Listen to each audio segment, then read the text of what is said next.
Vale, perdón, estoy gritando. Buenas tardes a todas y vamos a empezar con esta segunda jornada de este seminario en el que desde Sodepaz hemos querido un poco visibilizar la lucha de las mujeres palestinas desde diferentes ámbitos. Hemos tenido ayer a representantes de organizaciones de derechos humanos, de organizaciones de las mujeres, a políticas, y hoy seguimos con Xavier Al-Motme, que es profesora de la Universidad de Birzeit, y luego con una mesa redonda con Jaldia Bubakra, que es una activista de Palestina de toda la vida, y con Teresa Arangunen, periodista, y con Budur Hassan, que es abogada y va a intervenir por Skype.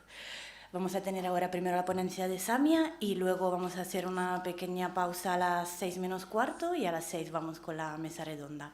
Y también agradecer a Esther Piñero y a Loreto Larumbe, que va a intervenir después para moderar la mesa, para su participación y para ayudarnos. Tanto Esther como Loreto han viajado con nosotros a Palestina, así que después del viaje han quedado enganchadas, digamos, a la causa y se lo agradecemos mucho. Pues por mi parte ya está. Eskerrik asko, Laura, eskerrik asko guztioi, etortzeagatik.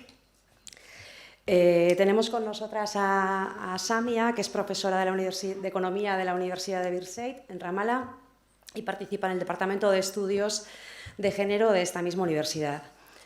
Es doctora por la Universidad de Londres, de la Escuela de Estudios Africanos y Orientales, en Economía Laboral. Hasta 2014 fue directora del Centro de Estudios de Desarrollo de Birzeit. Trabajó también como investigadora en el MAS, en el Instituto de Investigación Palestina de Política Económica, en Ramallah. Sus áreas de estudio incluyen la economía de género, economía del trabajo, política económica y desarrollo. Sus trabajos principales se centran en la búsqueda de desarrollos alternativos al neoliberal en Cisjordania y en Gaza, en el estudio de la economía palestina bajo la ocupación, en la viabilidad económica de la solución de un Estado y en la desigualdad de género dentro del mercado de trabajo palestino.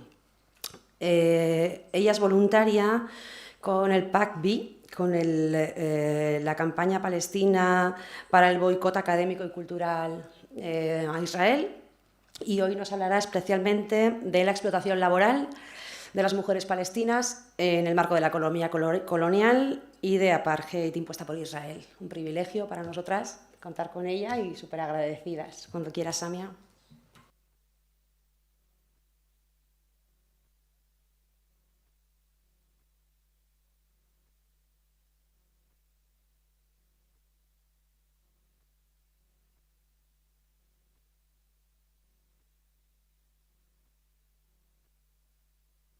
To interact. As already noted, my presentation will be about the Palestinian economy with a particular focus on women. We've heard a lot yesterday about women's political involvement and the repercussions that women have to deal with as a result of their political struggle, their resistance. Today we complement what we have done yesterday by looking at a different sphere, which is the economy. And as it is very well known, the economy does play an important role in either liberating or reinforcing measures of oppression. And I will be looking at the issue of Palestinian women because the economy, together through a system, a very complicated system, has played an important and significant role in perpetuating, actually, colonialism. In a way, the systems that govern women's lives in Palestine from an economic perspective include three main systems. The colonial reality that both men and women live under, also the Palestinian government's neoliberal policies, and the third system that actually women have to deal with is patriarchy. So through the sort of interaction between these three systems, women have to maneuver in a way to survive, but also to challenge. So women have, instead of only two systems that men need to deal with, which is colonialism and neoliberalism, women actually have to struggle against three layers of systems, which is colonialism, neoliberalism, as well as patriarchy. So my presentation will actually explain how these different systems interact to make women's lives difficult, but also how women struggle and resist these three layers of systems to liberate themselves and their reality. I will first just talk about what do we mean by colonialism from an economic perspective. Colonialism is the set of policies that Israel has enforced on the West Bank and Gaza Strip since 1967. I mean, there are different levels and different types and different sorts of policies that Israel has introduced into the West Bank and Gaza Strip that actually shape the political economy reality. In terms of trade, Israel has in a way restricted our trade with the rest of the world, and we were allowed to mostly import from Israel. Our imports from the rest of the world were governed by Israel, controlled by Israel. In terms of exports, we had very little to export. We weren't allowed to export. So Israel controlled not just the borders politically, but Israel also controlled the borders economically. And this control was used to control the livelihood of the Palestinians. There were also very harsh and very strict regulatory framework for the productive sectors. And the productive sectors are known to be agriculture, manufacturing, and today we have a third sector that is considered to be productive, which is the IT sector. So these three sectors are basically the productive sector, and Israel has very diligently and very carefully controlled these sectors through a mechanism of regulations to prevent the Palestinians from growing these sectors. And I will explain why. Because these sectors are particularly important for women. Now, another layer of control that Israel controlled the Palestinian economy with is fiscal policy. Fiscal policy is basically the collection of taxes and the spending. That's what fiscal policy is. We weren't allowed to collect taxes, and Israel was collecting our taxes and not spending these taxes on the Palestinians. So where our money was taken by Israel and spent actually on oppressing us rather than on making our lives, even everyday life, possible. There was also, as you know very well, and this has been articulated and written about extensively, the issue of natural resources, the land confiscation, water confiscation, the building of the settlements, the restrictions on the use of land, the prevention on the cultivation of crops and trees, the uprooting of trees. All of this has meant basically that the economic base for the Palestinian was very strategically and systematically targeted. These are colonial measures. These are measures introduced by Israel to contain our lives, to create basically dependency on Israel. So the aim of Israel was to destroy our capacity to survive economically, but at the same time created a dependency on the Israeli economy. And we will see how this actually impacted women very much more than men. So these colonial policies were very much relevant to women in a particular way. Okay, now after 1994, with the signing of the Oslo Accords and so on, all the sets of economic restrictions weren't really qualitatively changed. They changed somehow cosmetically, but qualitatively, in essence, in terms of their impact, they did not change. But there were actually more restrictive policies added to the colonial policies. These restrictive policies were very much that Israel remained in control of the West Bank and Gaza. But in addition to that, we have had a categorization of the West Bank territory into 3 separate areas, A, B, and C, each having different control by the Palestinians over various powers. Various powers, especially economically, it meant that the Palestinians had no control over Area C economically. Of course, security-wise, politically, it's something else. But economically, Palestinians had no control over the vast majority. More than 60% of the West Bank was out of the economic control of the Palestinians. I mean, what does that mean, that it was out of the economic control? It means that if you want to build a factory, that's impossible. You would need permits from Israel. It's subject to Israel's consent. It's subject to Israel allowing it to happen. If you want to even cultivate in very many of areas in Area C, it was restricted because Israel controlled the water.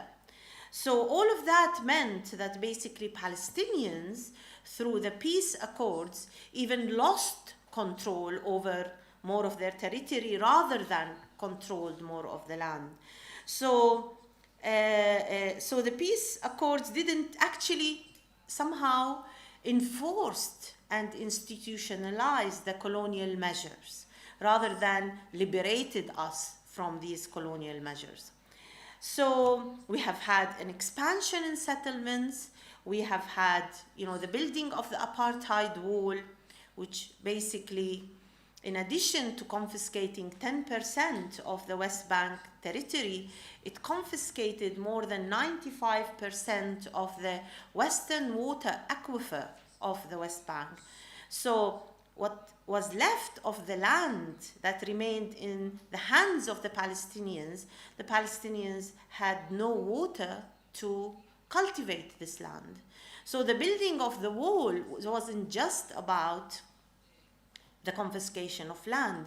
It confiscated natural resources that made it impossible for the remaining land to be actually utilized by the Palestinians. And then we had a labyrinth of bypass roads that were, built all throughout the West Bank. These roads are very much an apartheid system of roads.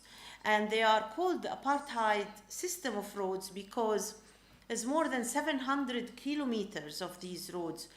It's only Israelis allowed on them. So there might be a road that actually passes through your garden. And this happens in many of the villages. But you can't go on this road if you're not Israeli. So it's apartheid in the sense that it's an ethnic group that uses that road, although it's West Bank territory, but the Palestinians are excluded from using it. Of course, there are, checkpoints and roadblocks. All of these have worked to make economic life impossible. So Israel controls the borders, but with these systems of measures, you have had the internal economic life destroyed. Not just your relation to the rest of the world, but also your capacity to produce, to market, to input your production was also destroyed locally. So the impact of the peace process on the Palestinians economically, it was devastating. Gaza, the siege on Gaza economically, humanitarianly, in every way was devastating. The wars on Gaza brought the economy to its knees. And this is all post the peace accords. So all these colonial measures actually meant that the Palestinian economy was weakened, was extremely weakened.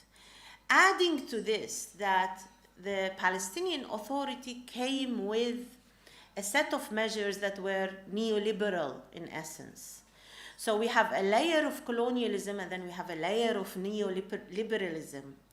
And you, in Spain, have a taste of these policies.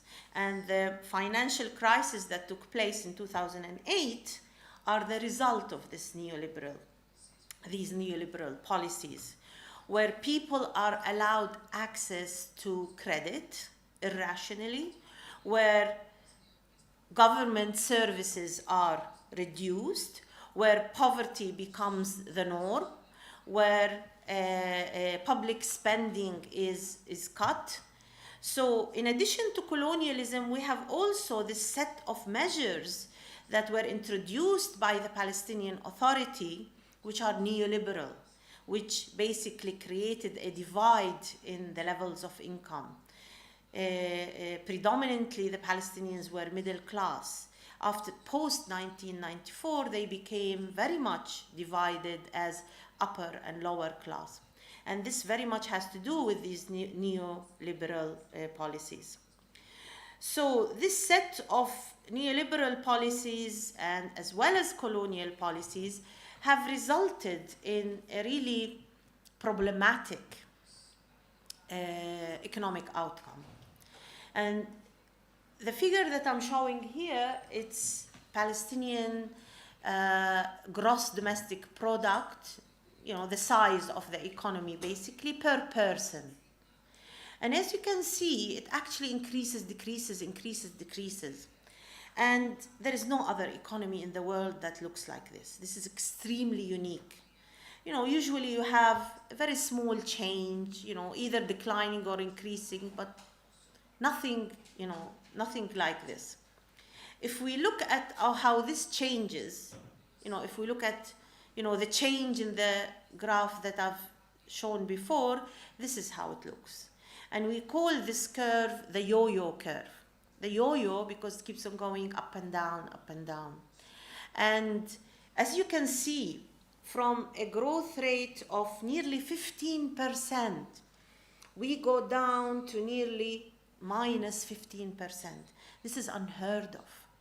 When your economy grows by 0.5%, the government goes on holidays with happiness. So imagine, this economy grows 15%, then the following year actually drops to minus 15%. Minus 15% is a total crash in the economy. The Great Depression that happened in the US in the 30s was 19% reduction in the American economy. That is still felt till today. So you have all this increase and decline in the economy, which means the economy is highly vulnerable.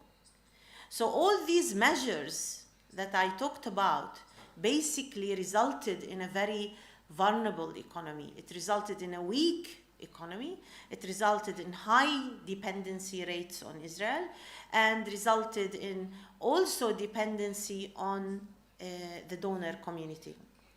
This is another graph which is economically very funny. As you can see, it doesn't make sense. This graph is basically a depiction of productivity in a country and wages. What has been happening in the world, and this happened in Spain as well, that productivity and wages usually, historically, should rise together. So when we produce more, there should be growth in wages. Now, what's happening in Europe is not the case. Productivity is rising and wages are declining. This is a trend in Europe since about 15 years. With us, there is no trend. As you can see, productivity has no relation with wages. This means that the economy is totally chaotic. It totally does not make sense. There isn't There isn't a problem here that I can say, wow, you know, it's like Europe.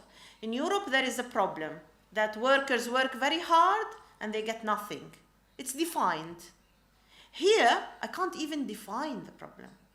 I mean, wages are increasing, declining, productivity is declining. There's no relation between them. This means that the economy does not control itself. There is somebody else controlling the economy. Okay, so basically, the economy is highly chaotic. The relationships are very problematic. Productivity is very fluctuating. Wages are highly not following productivity. But we now turn to what all of this means to women. So all this chaos, all these measures, be it colonial or neoliberal, what does it mean for women's lives economically? And we start with the issue of participation, women's participation in economic life. And here the red line is men's participation, and the line below, the blue one, is women's participation. So this shows from 1994 till, 2 years ago, how men and women have been involved in the labor market. So this looks at basically women who are working, women who are unemployed as well, it's included. And you can see that the gap between men and women is huge. But that's not really the important point about this graph. The important point about this graph is that women's participation rate, Palestinian women's involvement in work, in the labor market, is the lowest in the world.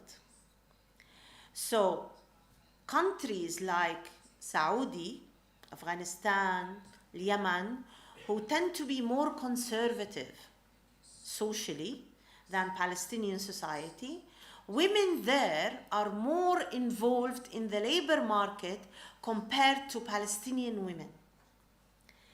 And this fact actually is paradoxical, does not make sense, especially that Palestinian girls in schools and Palestinian women tend to be one of the highly educated, most highly educated in the region. Our levels of education are only comparable to Lebanon. We have similar educational rates, which actually are at the top of the educational rates in the region. So why do Palestinian women acquire education, invest so much in their education, pay so much money, travel from their houses to universities, even travel abroad, but then they do not enlist themselves, they do not participate in the labor market? Now, many people said it's culture. You have a conservative culture, and you're conservative Muslims and Christians, you Palestinians, you don't like to get your women to work. But women are already in the public sphere. Women are already out there in education. They participate. All of yesterday, we heard all these heroic stories about women in politics. So they are already in the public sphere. But why aren't they in the economic sphere? Where are they? What are they doing? Why are Palestinian women hiding from the economy? So culture, if the answer was in culture, then Saudi should have lower participation rates because our society is not as conservative. If it was religion, then probably Afghanistan should have lower participation rate because they tend to be more religious. So for sure it's not culture, for sure it's not religion. Certain people suggested it's patriarchy. And of course, patriarchy is alive and kicking in Palestine. But also it's alive and kicking here. It's alive and kicking in Jordan. It's alive and kicking in Saudi. It's alive and kicking everywhere in the world. So it's not really the reason. So what is the reason for, women not being in the labor market? Okay, before I tell you the reason, I just want to, I'm just checking if you're still awake. Before I tell you the reason, I just want to show you another figure, which is the unemployment rates. Palestinian women suffer from very high unemployment rates. As you can see, men do have high unemployment rates, but over time they're declining. Palestinian women's unemployment rates are increasing. So, why is that? That's the, $1 million question. Any suggestions why it might be? Let's see. Come up with an explanation. You all have, one knowledge of the Palestinian economy or another. Let's see. Why would you, how can we explain this? Say that again? Occupation. Possible. Any other guess that we might have? Why are we hiding as Palestinian women from the labor market?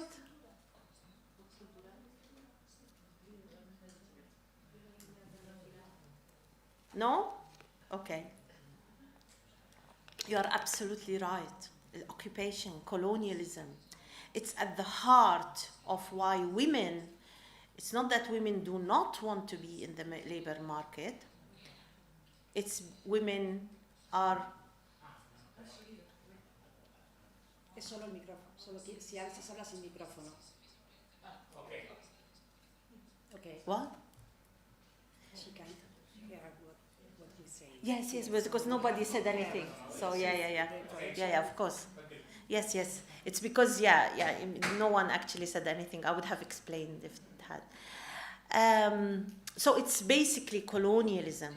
Colonialism works in a fantastic way with patriarchy to prevent women from joining the labor market. And I will explain to you how.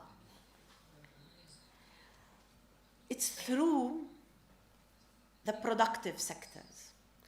If we go back to 1967, when Israel occupied the West Bank and Gaza Strip, there were meetings by the Israeli cabinet, the army people, together with the academics, together with the, all the sort of wings and sides of Israeli government came together to think about, what should we do with this bunch of savage Palestinians that we now, are ruling.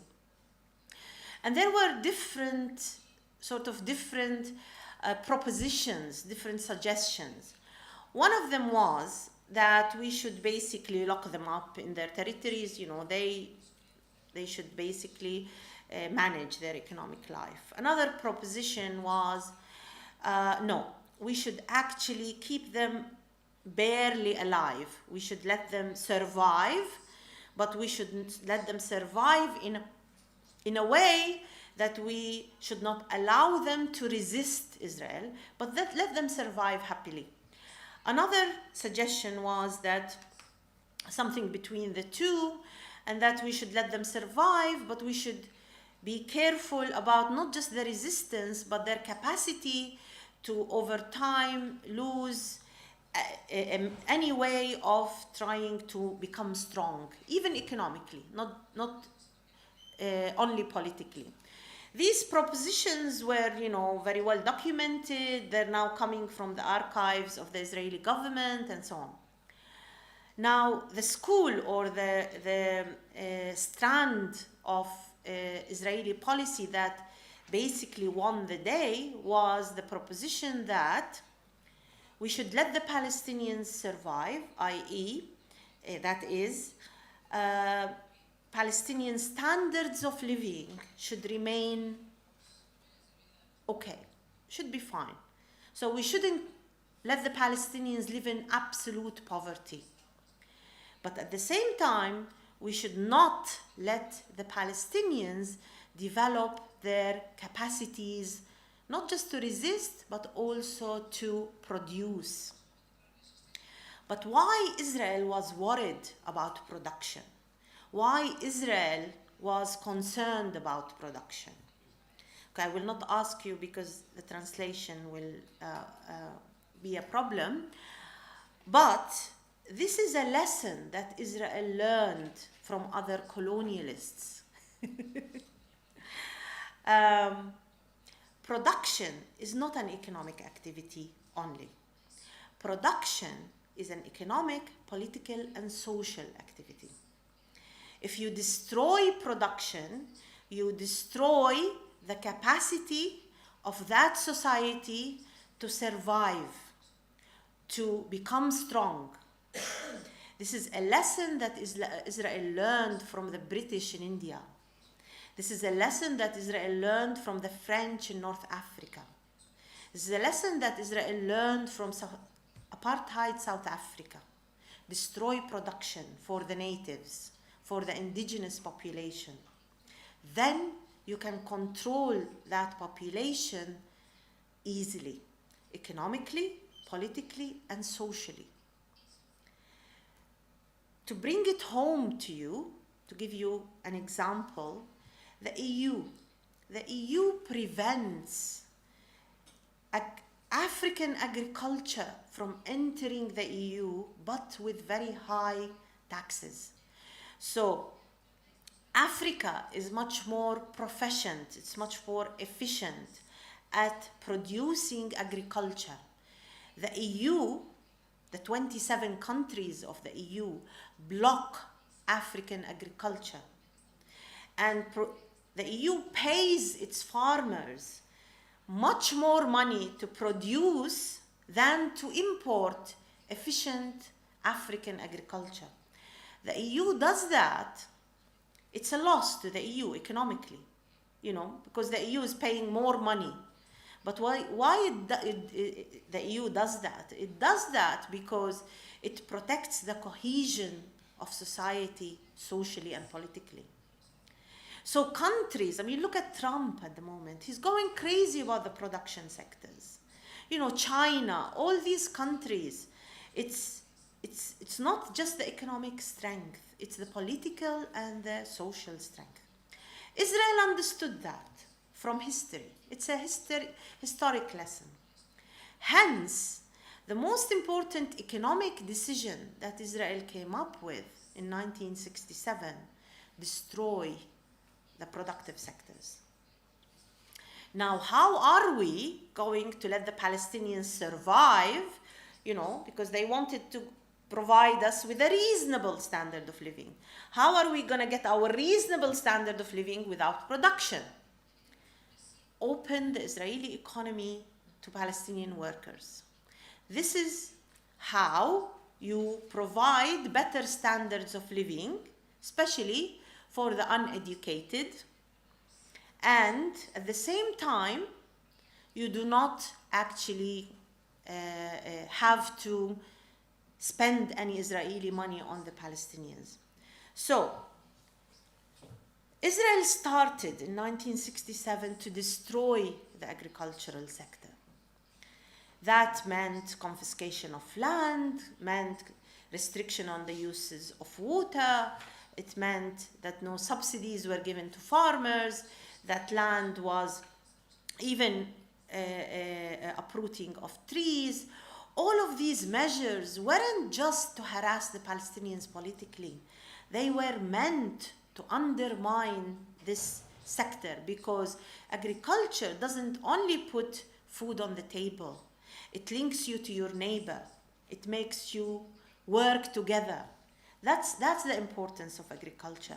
By targeting it, you are actually destroying society. Same with manufacturing. Manufacturing, Palestinians weren't only not allowed to open new factories and start production, existing ones, we weren't allowed to import machinery. We weren't allowed to import spare parts for the machines that went faulty. measures of export and import. We weren't allowed, even when we produced, we weren't allowed to export.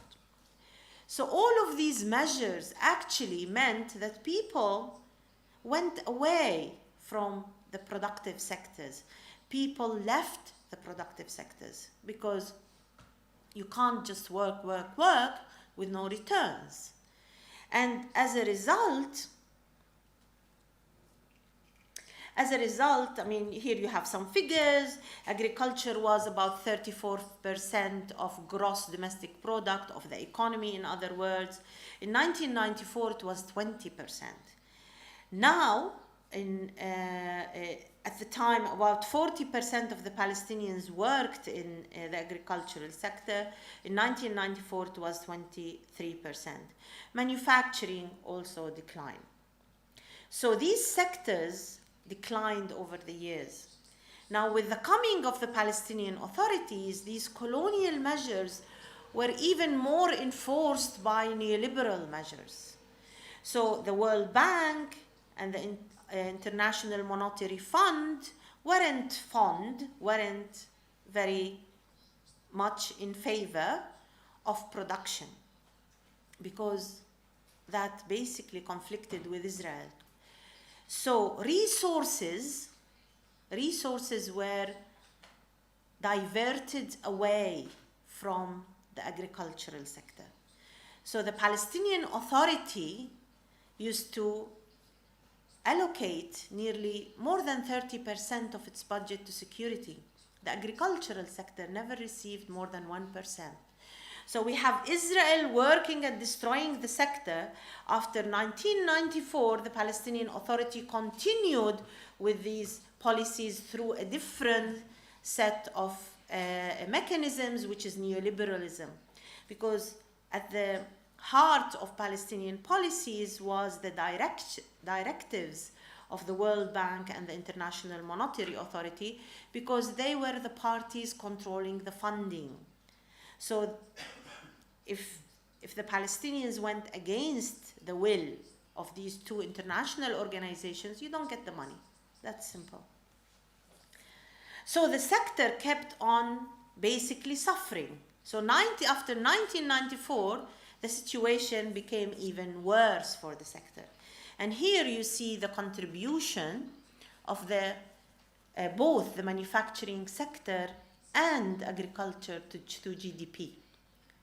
So Israel's policies of 1967 actually were fruitful, unfortunately. So these two important sectors declined. Here we basically, it's a graph of the employment in these sectors. As you can see, the employment in agriculture and manufacturing on the whole declined. Okay, if we look at women, this is basically the employment of women in the agricultural and manufacturing sector. Okay, so why are the productive sectors important for women? Because, you know, we're looking at women here. Destruction of the productive sectors is particularly relevant to women anywhere in the world, not just in Palestine. Women everywhere in the world work in three main sectors. In the US, in Spain, in Tanzania, in Japan, it's the same story. Women work either in manufacturing, in agriculture, or services. There are hardly any significant number of women in construction. This applies to every country in the world. There are hardly any significant number of women in transport. There are hardly any significant number of women in all these sectors that are called male sectors. Of course, this applies to Palestine as well. Women, when they want to work, they either go to agriculture, manufacturing, or services. But what has happened to manufacturing and services and agriculture? They have been destroyed by Israel. So, Palestinian women have no place to be in the labor market. It's not that they don't want to, it's that they have no opportunity to work.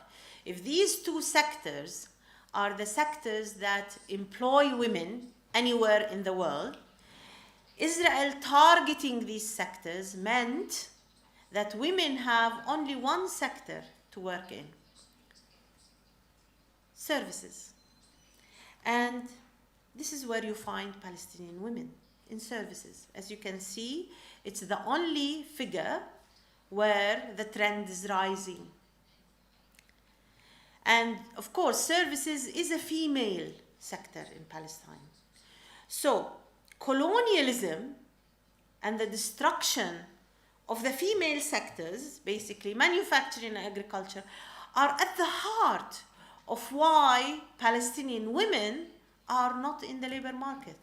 It is not culture, it is not even patriarchy, it is not religion, it's not conservatism, it's colonialism that is basically at the heart of why women are not in the labor market, despite the fact that they're highly educated, despite the fact that they are engaged in political activism, despite the fact that they are there in the public sphere.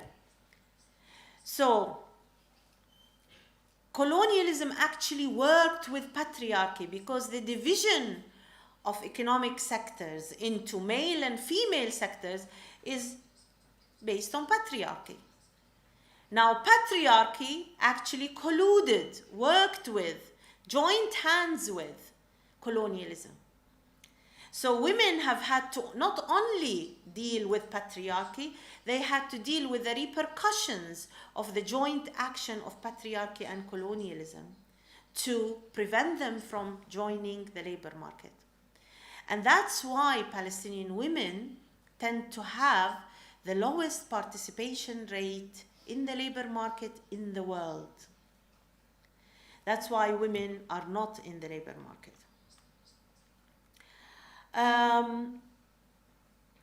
In addition to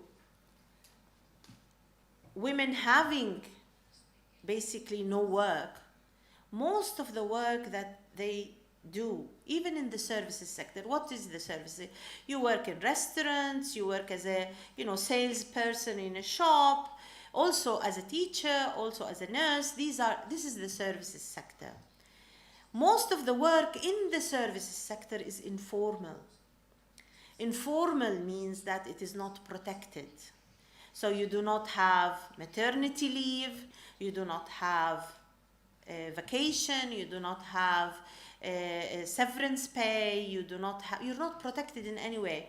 If you go to work, you get paid. If you do not turn up to work, either for being ill or for being busy or whatever, you do not get paid. That's informal work. Most of the work that women tend to do is informal. Most of it actually happens in agriculture and services that is linked to the settlements. Israel prefers to give work to women in the settlements for a number of reasons. They're cheaper in terms of their wages. So this is everywhere in the world. So women's wages are usually lower than men. It's just that by how much lower. So always everyone compares themselves to Scandinavian countries because they're like, the model example of equality. And they have a gap of 20%. The model example of equality have a gap in wages of 20%. So men in Scandinavian countries, which are the best performing in the world in terms of wage equality, their men's wages are higher than women's by 20%. Everyone else in the world performs worse than that. Now, for this reason, Israel prefers to employ women in settlements. So you tend to have not just exploitation of women in the informal sector within the West Bank and Gaza Strip, but also exploitation of women within Israel because they have lower wages. Now, work conditions for women are, especially in services and in the agricultural sector, are appalling. Women have to work for long hours, not knowing when can they stop working. Because, say, in the agricultural sector, you have to deliver to the market. And if you do not deliver by, say, 2-3 hours, the vegetables will be of less quality. So on some days, women have to work for 18 hours, 20 hours, and till actually they finish a certain field or a certain garden, and then return to their children. Very much of the time, their daughters have to take over the households. So you have women working in the fields, but then their daughters are having to take care of the families. So the exploitation is carried over generations, not of men, but generations of women. So this sort of complex relation between colonialism that exploits Palestinian women workers, who makes up for women's absence in the house, is their daughters. So their daughters have to become workers in the household. They have to take care of their, and this is not unique to Palestinian women. Of course, this exploitation takes place even here in Europe. It takes place in Latin America, in Africa, in many parts of the world. But for Palestinian women, the directions of exploitation are multitude, are various. So you don't have just Palestinian capital exploiting Palestinian women, you have Israeli capital exploiting Palestinian women. So, all parties are basically trying to exploit this low wage resource of people. There is also exploitation of women by Palestinian, what we call them middlemen, who recruit these women to work in Israel.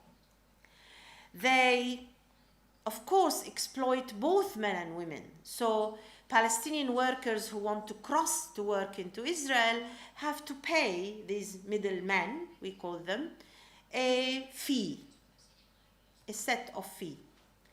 Now, because men's wages are higher, the impact on men is lower.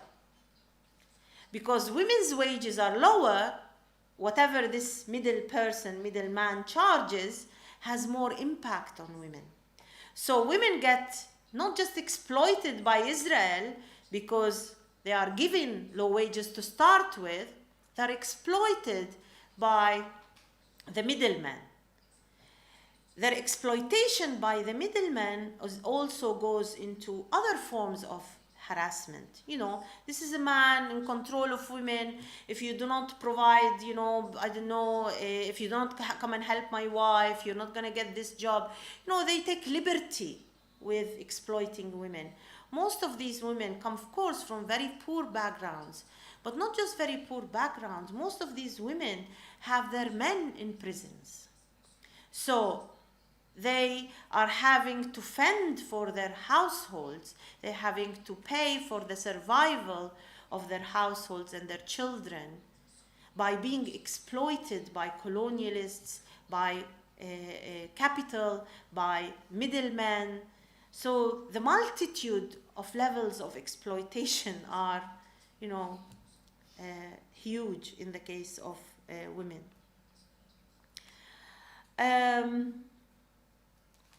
This is a graph looking at the difference in wages between men and women. So you can see that on average, women earn much less than men. And what's even worse is that, as you can see, over time, the exploitation is increasing. It's not decreasing. So you see men's wages are rising, while women's wages are declining. So it's not that the exploitation just happened, it's becoming even worse, which is an alarming problem for the Palestinians. In a way, I mean, we do realize, of course, this problem. This is not a revelation, you know. This is not that, you know, it's, you know, me that found out this fantastic findings, and it's a revelation for us. This issue is discussed, is highlighted, and so on. And in a way, Palestinian policymakers cannot, because of their relationship with Israel and because of their relationship with the donor community, which is another problem, cannot very much change their policies. Because if they do change their policies, funding will be withdrawn. And this is why, for us as Palestinians, we try to devise mechanisms to challenge this situation. Not just for women, of course, but for the population at large. But because it touches the lives of women more, it is really more of a concern for somebody like me. I become more interested in because this is a multitude of levels of exploitation that falls on women. And one of the mechanisms for the Palestinian people, rather than Palestinian policymakers, to challenge this situation is the BDS movement, the boycott, divestment, and sanctions movement. And in a minute, Khaldiya is going to explain to us much more about the movement and its role and so on. But I just want to tell you briefly how engagement and your support for the boycott, divestment, and sanctions movement actually challenges this situation.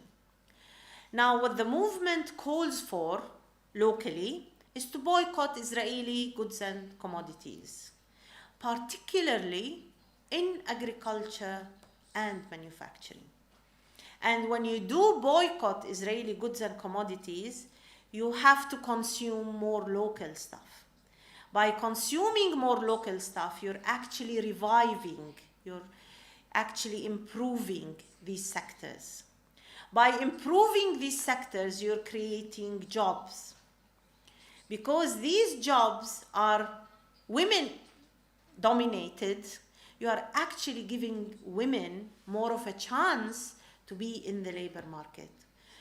So for us as Palestinians, the BDS movement is not just a political movement. It's a movement that hits two birds in one stone. It actually allows us to challenge Israel's destruction of these very important, significant, we call them the base of the economy, the productive sectors, the manufacturing, IT, and agriculture. By boycotting Israel, you are giving more of a chance for local production. By giving more of a chance for local production, you are giving women more of a chance. So that's why the movement for us is extremely important on the, you know, very local economic front. And we have been seeing how more adherence, more acceptance, more practice of the movement locally has been having a positive impact on women. And this is why for us, I mean, politically, of course, is an extremely important movement expressing our struggle and our challenge and our resistance to Israel's colonialism, which Khaldiya will explain to us, you know, more about that. But also from an economic perspective, it allows us to rebuild our economic cohesion to better resist Israel's colonialism. And that's why for us locally, it's extremely important to support this movement, because it works at many levels and when you boycott and apply pressure on Israel, that gives us strength to not just resist politically, but also resist economically. So, I think I should stop. Maybe I spoke for 3 hours. And thank you very much. I'm happy to answer any questions you may have.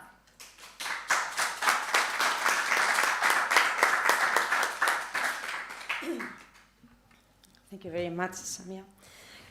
Bueno, es el momento igual de hacer alguna reflexión, alguna pregunta, quien lo necesite, quien no pueda contenerse. Hagamos esto participativo, que seguro que lo agradece la ponente.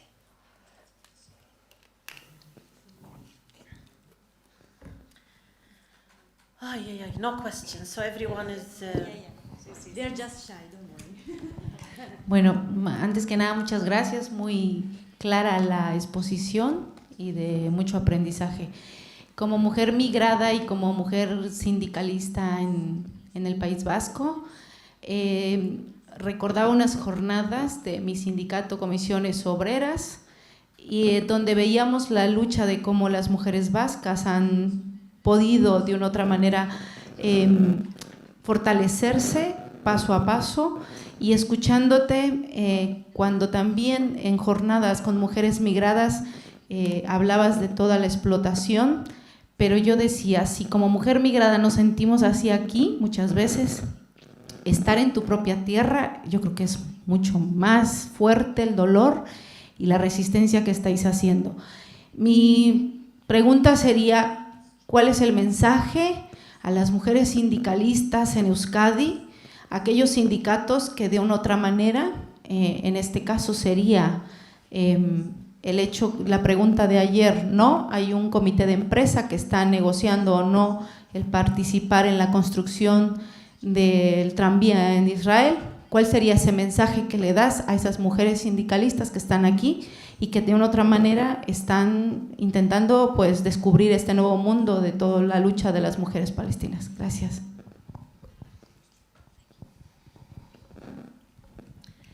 Thank you. That's a very good question.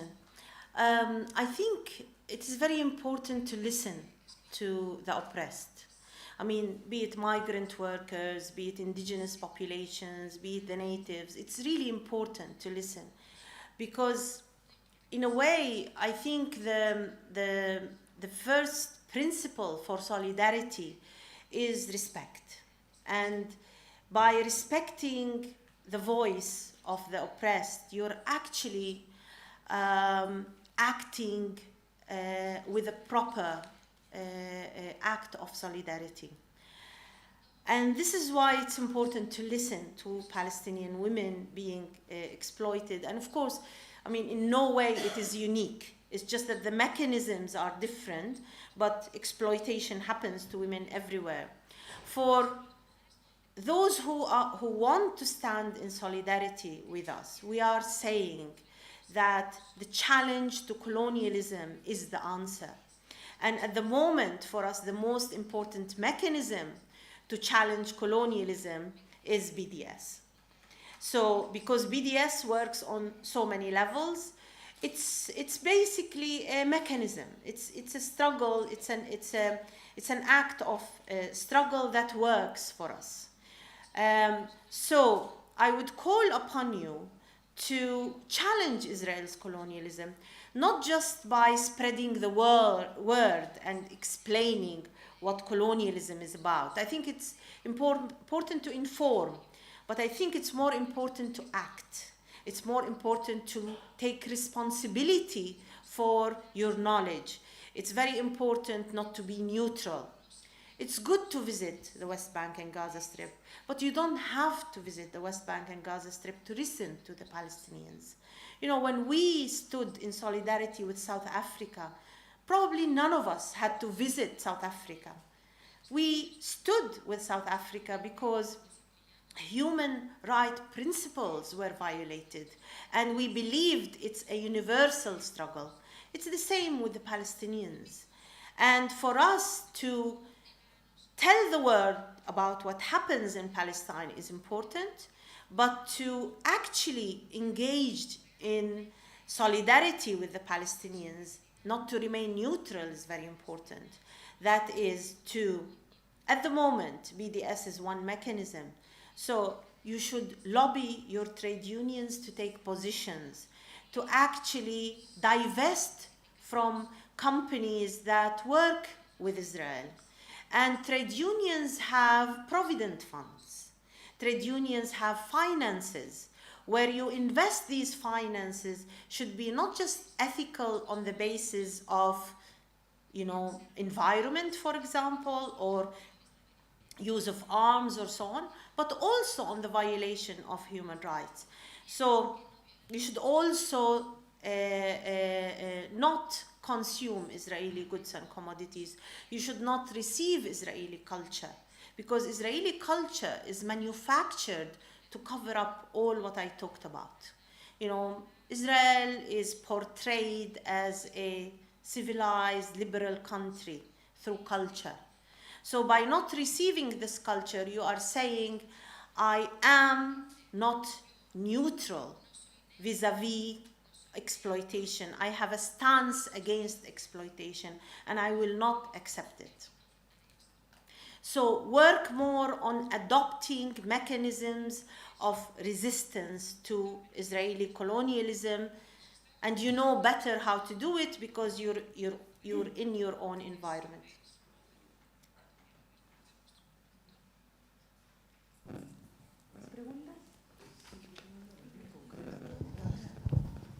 ¿Funciona? Sí, vale. Yo tengo una que es muy concreta.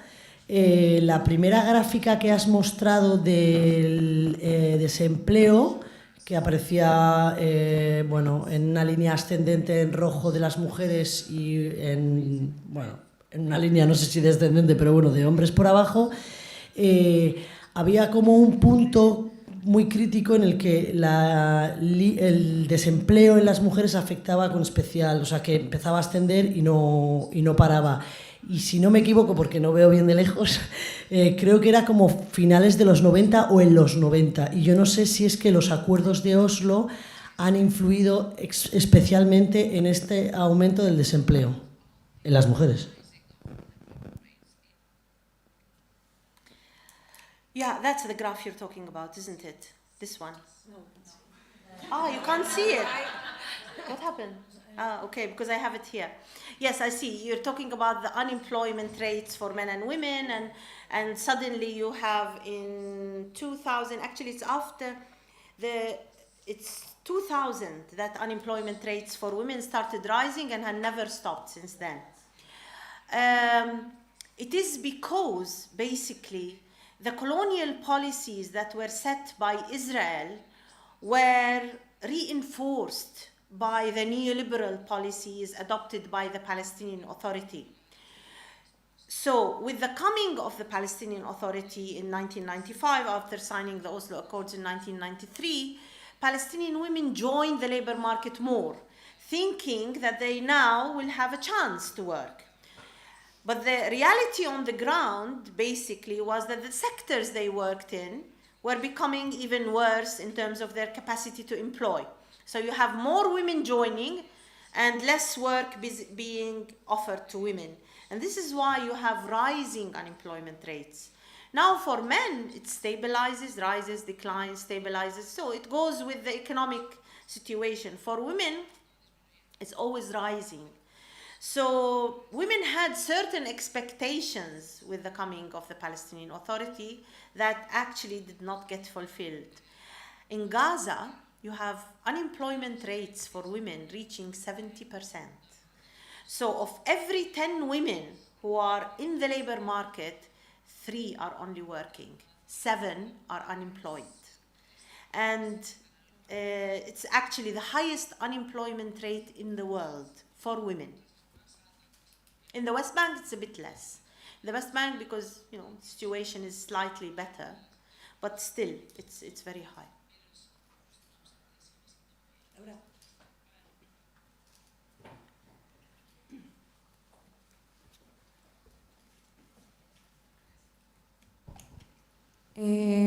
Buenas tardes. Bueno, antes que nada quería agradecer tus palabras. Me parece,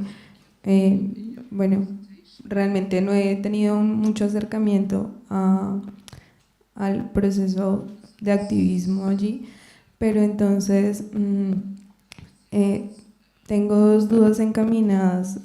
Primero, en relación a cómo asumes la perspectiva decolonial o descolonial respecto al activismo, y otra, cómo se dan las relaciones de sororidad entre mujeres palestinas pues en Israel, porque pues entendemos que la lucha contra el patriarcado, digamos, entre nosotras parte mucho de la sororidad, pero bueno, no me queda sonando de cómo se dan estas relaciones. Gracias.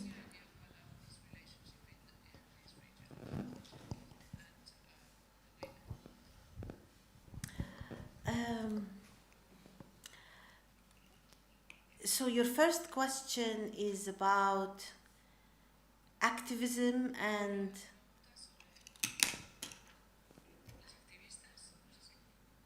I didn't get your first question, sorry about that. And then your second question is about Palestinian women and Israeli women? Yes. If there are links between them? Okay, so I got that question. What was the first one?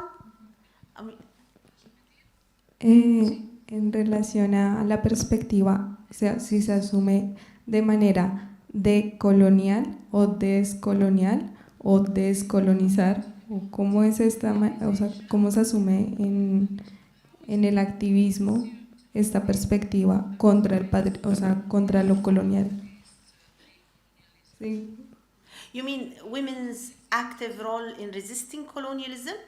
Yes. Yes, I mean, is that or not? I'm not sure. Anyway, I'll answer yours. Bueno, hablas de una perspectiva colonial, ¿cierto? Entonces, en Latinoamérica se aborda de colonizar, ¿sí? Como asumir otras maneras de ser, sentir y pensar, ¿sí? Pero lo que yo veo y lo que asumo en este ejemplo, en este caso, es que pues es una realidad totalmente distinta y la lucha no va encaminada, digamos, desde una manera macro, digamos, por ejemplo, en Latinoamérica se puede pensar como desde la modernidad, desde la colonialidad europea, ¿sí? Y de cómo resignificar sus prácticas cotidianas, digamos, desde los pueblos andinos, ¿sí? Pero acá lo que yo veo es que es una lucha y una cuestión que es contracultural, no sé si sería correcto decirlo, porque veo que es, no son dos perspectivas abismales, ¿sí? Sino es una misma perspectiva que en algún momento se divide y cómo se asume eso, o sea, cómo es descolonizar de cierto modo desde las mismas prácticas, según lo que veo. Okay, yeah, I get it now. Thank you. Okay, a framework of decolonization. Actually, that's a very good way to frame BDS. It's a framework of decolonization because it tries to address the essence of colonialism, which is Israeli superiority in terms of, you know, how it views itself. So BDS in a way calls for decolonization based on addressing the unequal relationship between the colonizer and the colonized. And it tries to do that. I mean, I don't want to abort Khaldia's talk, but it's a framework that basically tries to tilt the balance. It tries to give weight to the Palestinians, to the agency of the Palestinians, the agency, our will to challenge Israel in order to acquire our rights. It gives us that power. So it actually empowers us more. It gives us agency, we say. This agency gives us more ability to challenge Israel. The purpose is not two cultures fighting. The purpose is that you have violations of the rights of the Palestinians. In a way, I mean, to bring it closer to you, it's a form of slavery, in other words. And this slavery has to be challenged not on cultural grounds. There was never a cultural issue. It's challenging the imbalance in power relations. The relation between the colonized and the colonizer is about a challenge of power. And you want to equalize the power of the Palestinians. You want to raise it. You want to improve it in order to bring about decolonization. And this is why the movement has chosen, the rights-based movement, because that actually empowers the Palestinians to decolonize, to bring about an end to Israeli apartheid. Now, what do Israelis have to do with that, especially Israeli women? They are acting really very logically like a proper colonial society. Proper colonial societies do not accept to give up their privileges. If you're Israeli, the resources that are taken from the Palestinians are given to the Israelis. The freedoms that the Israelis enjoy the Palestinians are deprived of these freedoms. So, in a way, there are very few Israelis that support our right for equality, for freedom from colonialism, both men and women. Very few of Israelis. Very few Israelis support what we call the decolonization process. Israelis, there is sort of a proportion of the Israelis that support the end to the occupation of the West Bank and Gaza Strip. But for us, that's not decolonization. Decolonization is about tackling the Palestinian problem. And tackling the Palestinian problem does not limit itself to the occupation of the West Bank and Gaza Strip. The Palestinian predicament is the colonization of the West Bank and Gaza Strip, is what happens to the Palestinians inside 1948, is what has happened to the Palestinian refugees by their expulsion.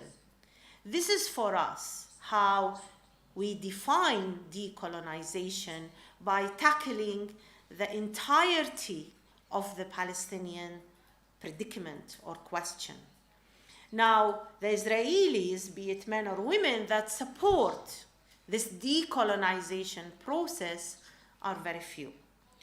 At best, wouldn't be more than numbers on two hands. But they exist, they exist, there is hope. We work with these Israelis. I mean, we have no issue with culture or nationality or religion or ethnicity or race or, any of these terminology. We do have an issue with oppression, colonialism, exploitation. We do have an issue with that.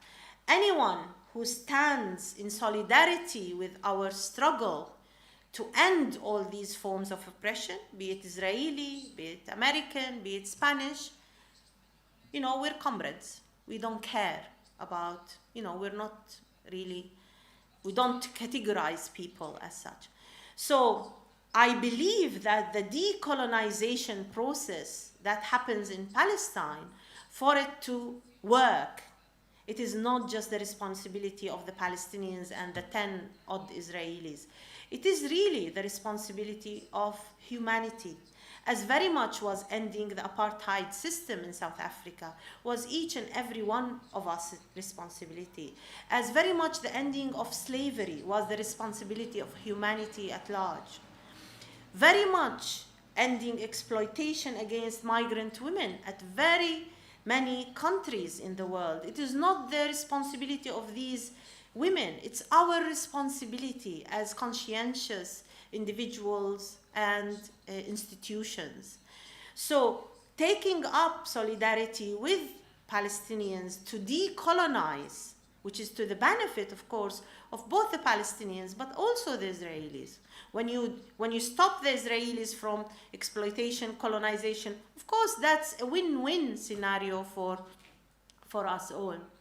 So it is, I think, a struggle that we all have to engage with.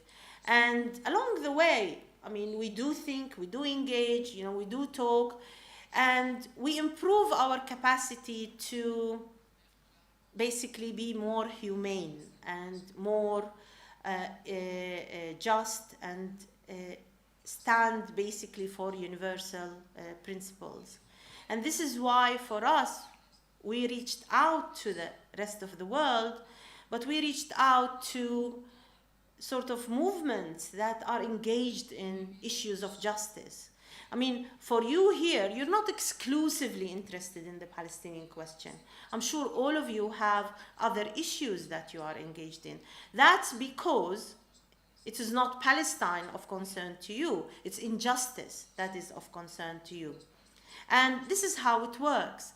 So decolonization within Palestine, I think very much is our all responsibility, as is any injustice around the world.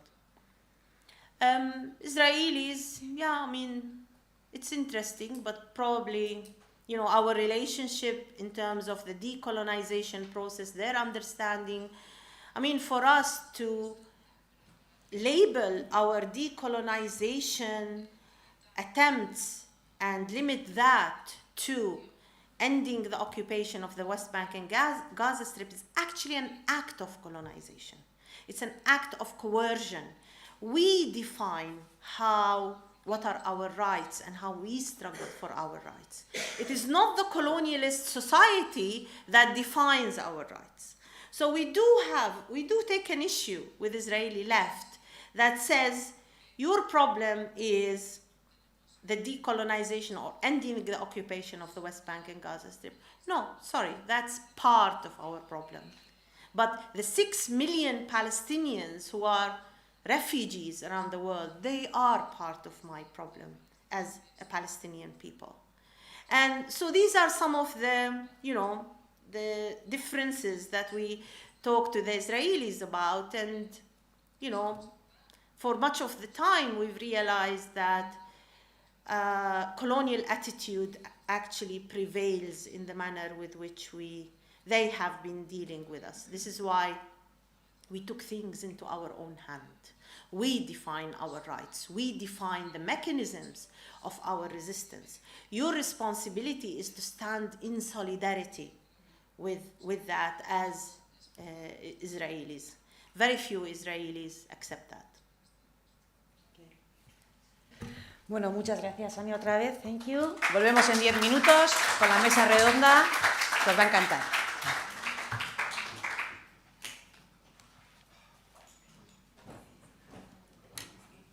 خربت عليكي؟